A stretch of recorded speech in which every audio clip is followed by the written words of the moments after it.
Okay, folks, it's your buddy Mike Messier. I was just thinking about this Floyd Mayweather Logan Paul fight tonight, and I don't have much knowledge about Logan Paul, but I do have some thoughts just on a different way, a different style of thinking for you as you pontificate, perhaps if you're going to buy this fight or if you've already seen it, and did you enjoy yourself? And ultimately, I guess the final test for any form of entertainment was the audience satisfied? And someone like myself, I've seen some great boxing fights on pay-per-view and closed circuit locations, and I've even been in attendance for some boxing matches. And I love a good fight, but when I think of a great fight, I think of Buster Douglas knocking out Mike Tyson. I think of Sugar Ray Leonard and Marvin Hagler going 12 rounds.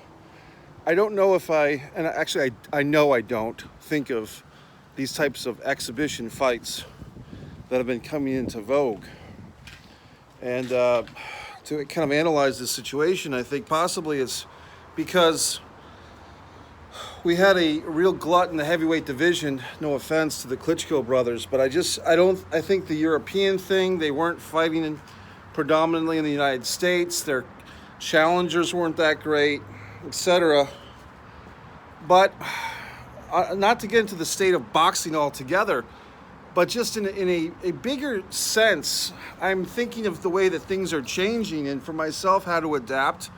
Maybe for the way for you to adapt is that this Floyd Mayweather Logan Paul fight, it's like the NFT or the cryptocurrency of the sporting world. And all these novelty fights, all these Paul fights, and then the Mike Tyson, Roy Jones Jr. fight, these novelty exhibitions, which even in that, I have some reservations about, really dedicating my evening to watching this stuff, because these exhibition rules would imply that they're not there to win so much as to survive the distance and get a paycheck and foster debate. And it's almost like the built-in debate was how you're allowing yourself, you being the viewer, the paying viewer, and a friend of mine's getting very excited about this thing, but you're allowing yourself to buy into it when deep down you know better. Like deep down if you get a tenth of a good fight, a tenth of the ferocity of even, not my favorite fighter, but watch Mike Tyson versus Razor Ruddock, those two fights after Tyson lost to Buster Douglas. Watch the first two Evander Holyfield, Big Daddy Bo fights, Riddick Bowe. My father's generation, Muhammad Ali versus Joe Frazier 3 times. Fights that were a big deal. And look, we can't play time cop. We can't go back in time and say everything from this generation's better than that generation, or 30 or 40 years ago these guys knew what they're doing. We can do that, and a lot of times it's true, but it gets to be annoying for the listener. You can be the old man yelling at the clouds, right? A friend of mine is a good actor, really a great actor, but he's always referencing these movies, and actresses and actors from a generation that I'm not familiar with. And I'm trying to keep up with them, and I'm trying to remember the names of these actors, but a lot of them I don't know who they are. And there's something to be said that no matter what your childhood was, that's what you're going to hold on to. Whatever you remember, if it was the horror movies, if you were a kid and the Nightmare on Elm Street movies were coming out, or Friday the 13th or whatever, you'll say that those are the greatest horror movies. But my point that I wanted to get to was not just this time game, but also this discussion on currency. I'm trying to make a point that people like myself, we're used to these, a dollar is a dollar, a $20 bill is a $20 bill. And now you're telling me, well, the $20 bill, how much is that in crypto cash? I don't know what the fuck you're talking about. And there is going to be, and I don't know the solution. I guess the solution is if you have the means to get a little bit of everything. But you're talking about NFT, and I'm trying to wrap my head around it. Why would there be value in this, in owning them? I don't know. I don't. You know, crypto money. You know, a friend of mine a couple of weeks ago was giving me this big tip on crypto, and I tried to get approved to buy it. I couldn't even get approved to buy it in time. And then within a weekend, it was all over the place. It was like, oh yeah, this thing is huge, and then next thing you know, this and that. And you know, you feel free to welcome, leave a comment, a thought, if you have it. I'm just seeing a parallel between this boxing match, this Floyd Mayweather Paul match, Logan Paul, if I even have the right one. I believe his career record is 0-1. So I don't quite see, even by his own standard, if he's never won a professional fight, why is it such a big deal to watch this guy fight? And I wouldn't be surprised, to be honest, if he won, because he's bigger, he looks to be in great shape, and you know, Father Time catches up with us all. And as great as Mayweather's is at ducking punches and stuff, will his age catch up to him, and will this kid get a lucky punch in? It's possible. So my thought for you, everybody, and I appreciate you watching this, because this rant or this discussion, I'm more like thinking out loud. It's like I'm processing some type of great thought, but it's not quite there. But the thought is something to the effect of, if you're like me and you're kind of looking at these things, cryptocurrency, NFTs, and these fights, you might be wondering, what the fuck is going on here? You know, like, what is this stuff? Like, why is this stuff suddenly have value, suddenly have ownership of people's attention? And I don't know the answer. I mean, I guess you could say the same thing when the fucking radio came out. You know, like, people were sitting around in a cave telling stories, or the homestead, and then you have this fucking radio with noise from a box, and people used to gather around the radio and listen to it. And so the stories of the family kind of took a back seat to the stories from the radio. Then you had, as we know, I mean, you had movies around the same time. So people would go to the cinema, at least they were getting out of the house.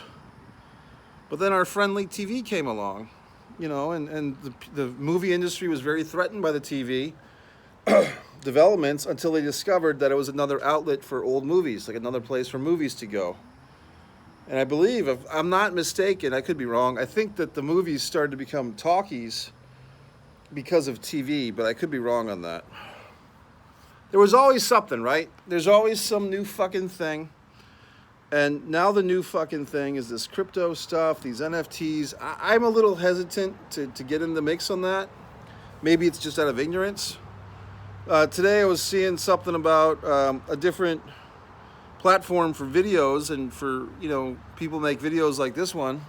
And I was all excited for about 2 seconds, but I'm like, you know, I haven't even mastered or gotten close to doing well here on subscribe to Mike Messier YouTube channel. So why would I rush off to something else when I haven't really gotten into the bigger ballpark with this?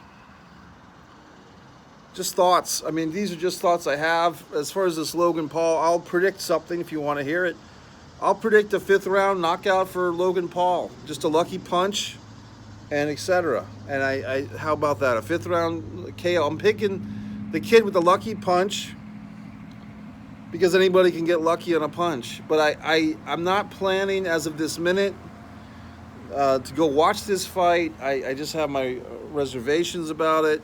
I feel that boxing as a whole, I prefer an era of Lewis Holyfield. I just prefer that era. You can see my name listed as a script supervisor on a Lennox Lewis movie that came out in 2021. If you dare take the time, you'll see my name as a script consultant, I should say, although that's another story for another time. But I just have a prestige for that era, when these gunslingers and these guys that really knew what they were doing. You had Holyfield, you had Bo, and I can't get into this, guys. I guess I've been around the block too many times. And so when I see something that, to me, You know, the word evolve, I guess I've misunderstood it most of my life. Because I always thought evolve was like evolution. Things got better and bigger and stronger and wiser and more powerful. Apparently not. Apparently evolve just literally just means that things get different with time. But to me, the boxing scene, this pay-per-view, it's not better. It's not. I'm sorry. I mean, you compare this thing to the hype that a Hector Camacho, it wasn't just heavyweights. You had guys like Hector Macho Camacho who could really talk up a fight. My buddy Vinny Pazienza. You can watch my interview with Vinny Paz on this channel, on Mike's Celebrity Interviews, or Celebrity Interviews with Mike. Just those guys that had hearts of lions and jaws and could fucking fight like men.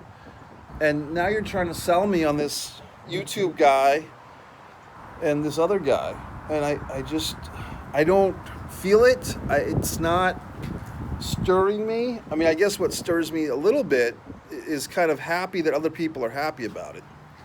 Is fucking someone coming and get me or what? I'm more excited that you might be excited, or my pals excited. Like I'm same thing with the wrestling, you know, like the current pro wrestling stuff, or a lot of stuff. I'm happy that the torch of spectatorism continues, but I have to take myself out of it at times because I'm getting to that old man, you know, the crotchety, and I'm just comparing. You can't compare. I dare you. It's easily found. Watch either of the Holyfield Lewis fights from 1999, I believe. Watch Tyson Douglas. That's a great fight from 1990. Watch any of those fights, and then compare that to Logan Paul Mayweather, and it's not even a contest, so to speak. I mean, this Mayweather's going to try and duck all these fucking punches, and this kid's going to try to get one lucky punch. And I mean, but even not even them, but like I watched the Tyson Fury. Was it Deontay Wilder? I don't want to get the names wrong, but it was like the last big fight before COVID. God damn it! I keep saying that word, and then these videos get me demonetized. But it was. Somebody told me if you say the dreaded C word, your video gets demonetized, or not even, but whatever the fuck. Deontay Wilder and Whistledick Tyson Fury had this fight, their second one. Was it even the second? I guess it was the second one. I went to see it at Dave & Buster's, and it was a fun time. I paid like 20 or 25 bucks. There was some food, but it was just like, God damn, that fight sucked, and the undercard sucked. And the highlight of the night was when they brought out the parade of decrepit champions. I shouldn't say that, but parade of aging champions. Doug, you know, I guess it was Tyson and I don't know. I don't know if Lennox was there, Holyfield, but when you compare those guys, that's why a thing like a Mike Tyson fight, even at age 50-something, because it's more interesting than to watch the guys today. So once again, I'm sounding like a fucking old piece of shit who's just fucking wishing for the past. I realize that. But I hope that these words, maybe there's some young boxer out there who hears what I says and goes out and really makes something of himself. There was some boxing kid that was hanging out at the coffee house I go to all the time, but he hasn't been around lately. But we were talking shop, and I was giving him suggestions. Like I was, you know, playing, what's that, Mac and Joe or whatever, like from the Punch-Out game, like Little Mac and the guy in his corner. I guess I was the old guy in his corner, you know. But I don't know, guys. I wish you the best for those of friends or even strangers that have somehow found this video and you're going to watch this fight. Please, by all means, enjoy yourself. I'm not trying to shit on your fucking Floyd Mayweather, Logan Paul parade. I'm just trying to offer a little bit of speculative energy, that it's just like a different thing. It reminds me of the Cape fucking FTs or whatever the fuck it is, and this cryptocurrency. It's like all these things that are just here now that suddenly we have to deal with them. Hey, YouTube was that way 15 years ago, you know, and MySpace, and that came and went, and Facebook, book, and all these things. There's always something, but of course, if you really get back to nature, you get back to this nice fucking, you know, nature-esque environment. Subscribe to Mike Messier YouTube channel. Enjoy the fight.